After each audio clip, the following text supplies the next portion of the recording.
अस्सलाम वालेकुम dear students, कैसे हैं आप सब। My name is Rayan Malik and I am here to teach you mathematics of grade 7। तो आज हम सॉल्व करेंगे चैप्टर नंबर 17 की एक्सरसाइज 17A के रिमेनिंग क्वेश्चंस। तो आइए स्टार्ट करते हैं आज का lecture. Chapter number 17 parameter and area of geometrical figures. So exercise 17A। आज हम स्टार्ट करेंगे क्वेश्चन नंबर 6 से। सो रिमेनिंग क्वेश्चंस जो हैं वो आई होप आप खुद से इसको सॉल्व कर सकेंगे। So the question number 6, a rectangular piece of land measures 8 meter by 5 meter and it is to be fenced with 4 lines of wire. What length of wire is needed? So एक rectangular piece of land है जिसकी measures उसने हमें यहां बता दी है कि उसकी लेंथ जो है वो 8 मीटर है और उसकी ब्रेड्थ जो है वो 5 मीटर है। So and it is to be fenced with 4 lines of wire, कि इसको 4 lines of wires के साथ इसको fenced किया गया है। ओके, मींस कि इसकी बाउंड्रीज पर 4 lines of wires जो हैं वहां पर लगाई गई हैं। So what length of wire is needed? तो आपको कितनी length of wire जो है वो totally required होगी। So first of all हमें क्वेश्चन में उस लैंड की लेंथ और ब्रेड्थ हमें गिवन है।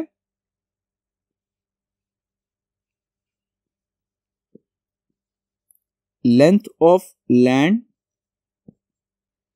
that is equals to 8 meter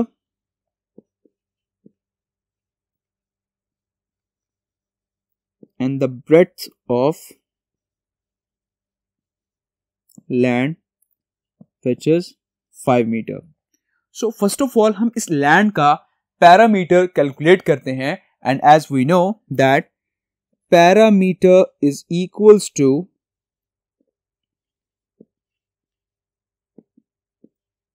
two into length plus breadth. So 2 into length आपको ऊपर गिवन है लैंड की, that is 8 and plus the breadth which is 5. So further इसको हम solve करते हैं। 8 plus 5 it become 13 and 13 into 2. So the final parameter is 26 meter. Okay, so this is the parameter. So अब हमने parameter उस land का find कर लिया and that is 26 meter. So अब क्योंकि हमने वहां पर 4 lines of wire जो है उनको फेंस करना है, so हम इस पैरामीटर को 4 से मल्टीप्लाई कर देंगे तो हमारे पास उस पूरी वायर की लेंथ आ जाएगी। So length of wire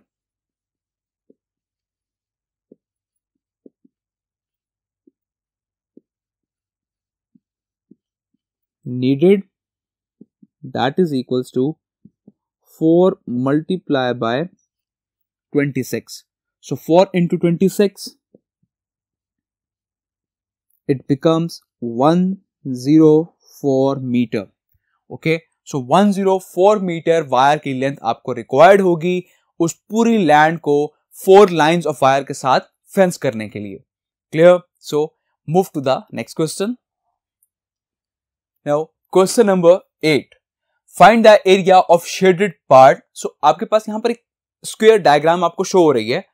इसमें आपने इस शेडेड पार्ट का आपने एरिया कैलकुलेट करना है।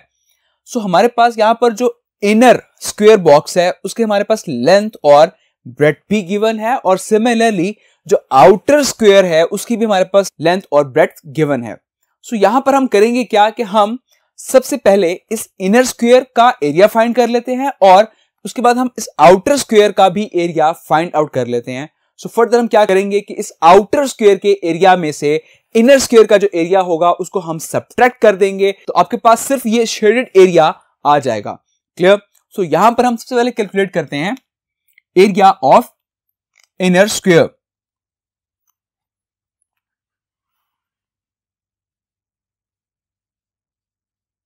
So the length of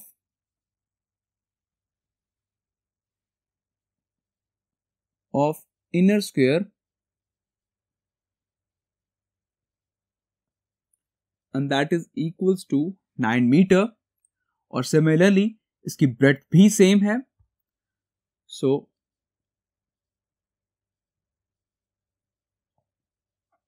breadth of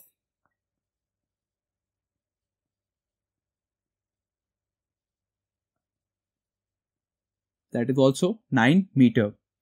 सो यहां पर हम इनर स्क्वायर का एरिया कैलकुलेट कर लेते हैं.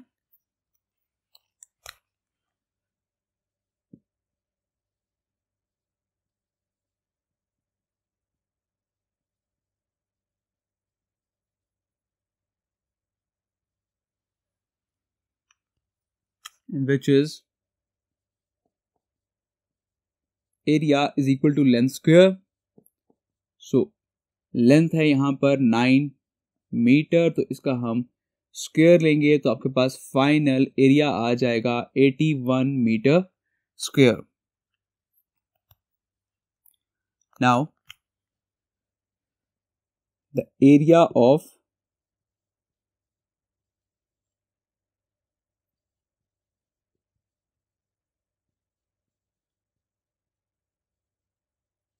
Outer square.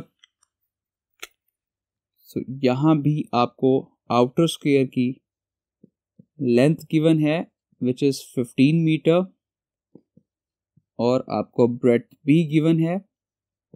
Although they are equal, के स्क्वायर के केस में लेंथ और ब्रेड्थ इक्वल होते हैं. So again area is equals to length square. So length है 15 मीटर. सो इसका स्क्वायर करेंगे तो आपके पास फाइनल एरिया आ जाएगा which is 225 metre square. Okay, so यहां पर इसको हम डिफरेंशिएट कर देते हैं. ये जो इनर एरिया है इसको मैं A1 से रिप्रेजेंट कर रहा हूं और इस आउटर एरिया को मैं A2 से रिप्रेजेंट कर रहा हूं. सो अब क्योंकि मुझे एरिया रिक्वायर्ड है सिर्फ इस शेडेड पार्ट का, तो मैं इस पूरे आउटर एरिया में से इस इनर एरिया को सब्ट्रैक्ट कर दूंगा. सो मेरे पास शेडेड एरिया आ जाएगा.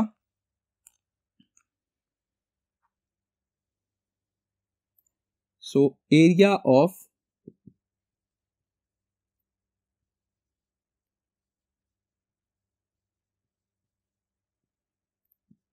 shaded part and that is equals to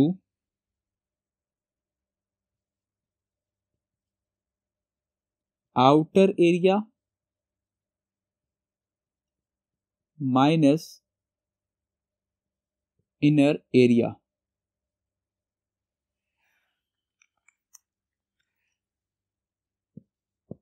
So area of shaded part represented by A. Outer area जो आपने कैलकुलेट किया which is 225 metre square minus inner area जो हमने कैलकुलेट किया दैट इज 81 मीटर स्क्वायर. इसको further subtract करेंगे तो आपका आंसर आ जाएगा 144 मीटर स्क्वायर. ओके, तो शेडेड एरिया आ जाएगा that is 144 meter square. Clear? Now move to the next question. So question number 10. Find the cost of tiling the floor of a room 12 meters by 9 meters at rupees 50 per square meter. So आपने एक floor जो है उसकी tiling की जा रही है, आपने उसकी कॉस्ट कैलकुलेट करनी है और उस रूम की फ्लोर की हमें डायमेंशंस गिवन है that is length 12 metre and the breadth which is 9 metre. So अब अगर एक टाइल की जो पर स्क्वायर मीटर जो कॉस्ट है दैट इज 50 रुपीज, तो उस टोटल एरिया पर कितनी टाइल्स जो हैं वो लगेंगी और कितनी कॉस्ट जो है वो आपके अप्लाई होगी उस जगह पे. तो हमने कॉस्ट बेसिकली कैलकुलेट करनी है. सो फर्स्ट ऑफ ऑल हम यहां पर नोट डाउन कर लेते हैं कि हमारे पास लेंथ गिवन है उस रूम की विच इज 12 मीटर और हमारे पास ब्रेड्थ गिवन है विच इज 9 मीटर और हमारे पास पर स्क्वायर मीटर कॉस्ट भी गिवन है.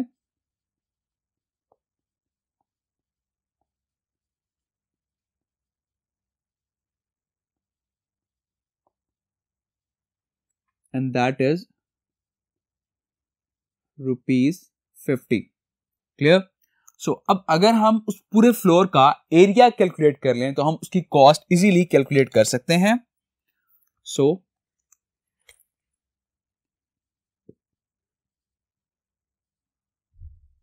The area of floor and that is equals to length into breadth. So area A is equals to length, which is 12 meter, and the breadth, which is 9 meters. So 12 into 9, and it becomes 108 meter square. So the cost of tiling,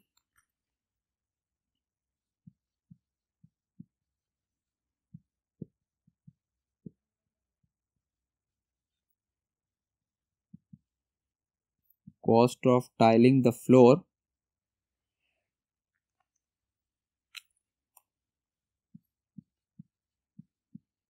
cost is equals to area multiply by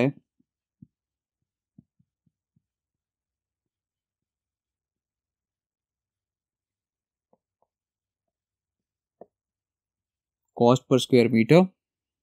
area यहां पर है 108 और cost है per square metre that is ₹50।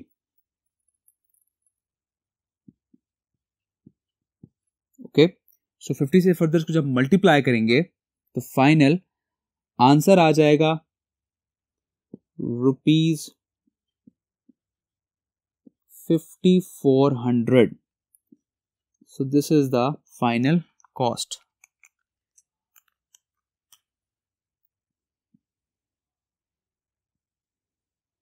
Clear? Now move to the next question. So the next question, 12. Find the perimeter of a square equal in area to two squares whose sides are 12 meters and 5 meter respectively. So आपने एक square का parameter find out करना है और वो parameter equal है area of to squares, और हमें हर स्क्वायर की यहां पर लेंथ गिवन है which is 12 metre and 5 metre. Okay, so first of all हम नोट कर लेते हैं कि हमें लेंथ भी गिवन है फर्स्ट स्क्वायर की। So length of first square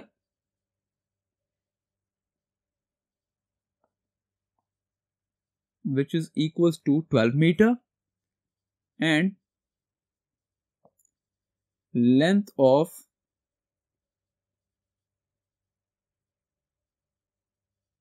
second square which is 5 meter. So first of all हम एरिया कैलकुलेट कर लेते हैं इन दोनों स्क्वायर्स का। So area of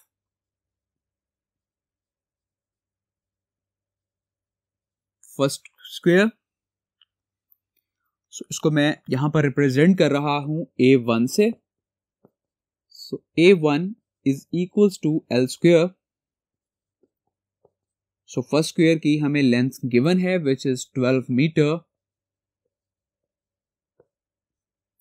12 metre square. So area of 1 which is 144 metre square. Clear? So इसी के साथ मैं सेकंड स्क्वायर का एरिया भी कैलकुलेट कर रहा हूं। So area of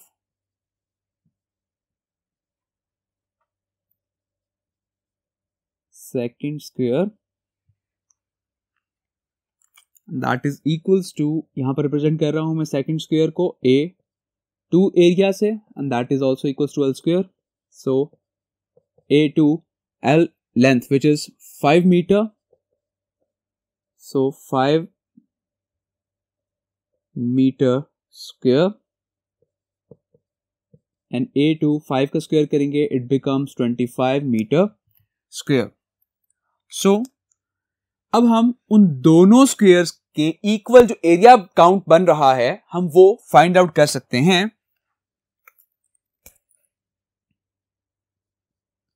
So total area of new square and it is equals to area of first square plus area of second square. So the area of new square इसको मैं यहाँ represent कर रहा हूँ A से. So A is equal to first square का area है यहाँ पर 144 मीटर स्क्वायर और सेकंड स्क्वायर का एरिया है 25 मीटर स्क्वायर. सो फर्दर जब इसको हम ऐड अप करेंगे so it becomes 169 metre square. Now let's suppose कि एरिया का बेसिकली जो फॉर्मूला होता है वो होता है area is equals to L square. So अब जो न्यू स्क्वायर का एरिया हमने कैलकुलेट कर लिया विच इज 169, तो हम इस एरिया को यहां पर प्लेस करते हैं. एरिया की जगह मैंने प्लेस कर दिया 169 metre square and that is equals to L square. So अब क्योंकि मुझे यहां पर उस न्यू स्क्वायर के लेंथ रिक्वायर्ड है, ओके, सो मैंने यहां पर लेंथ फाइंड करनी है, तो मैं ये स्क्वायर खत्म करने के लिए स्क्वायर रूट अप्लाई करूंगा. So taking square root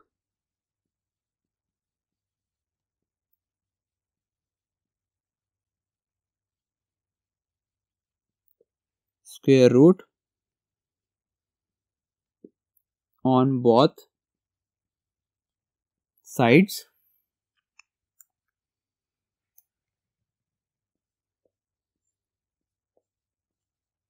So 169 meter square is equal to under root L square. So L square इससे कैंसिल आउट हो जाएगा और फर्दर 169 का अंडर रूट जो है वो इक्वल होता है 13 के. So L is equals to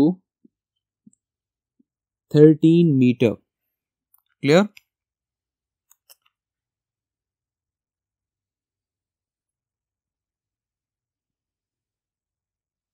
okay, so I hope यहां पर आपको न्यू स्क्वायर की लेंथ मालूम हो गई होगी विच इज 13 मीटर. सो अब हम उस न्यू स्क्वायर का पैरामीटर कैलकुलेट कर सकते हैं which is the question that is find the parameter of a square. So as you know the parameter of square P which is equals to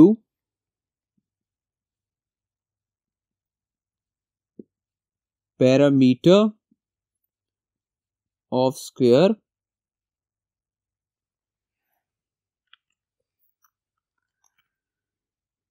and it is P is equals to 4L. So P is equals to 4, length is 13 meters, so 4 into 13 and it is equals to 52 meter.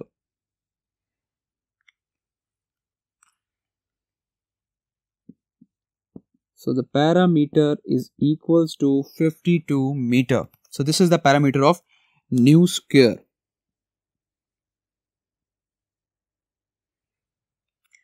So you may write the statement as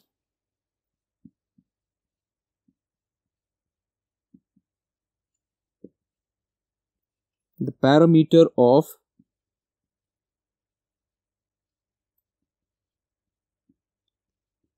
square is 52 meter. Clear? So I hope ये exercise आपको समझ आ गई होगी. तो अपना बहुत सारा ख्याल रखिएगा. Take care. अल्लाह हाफिज.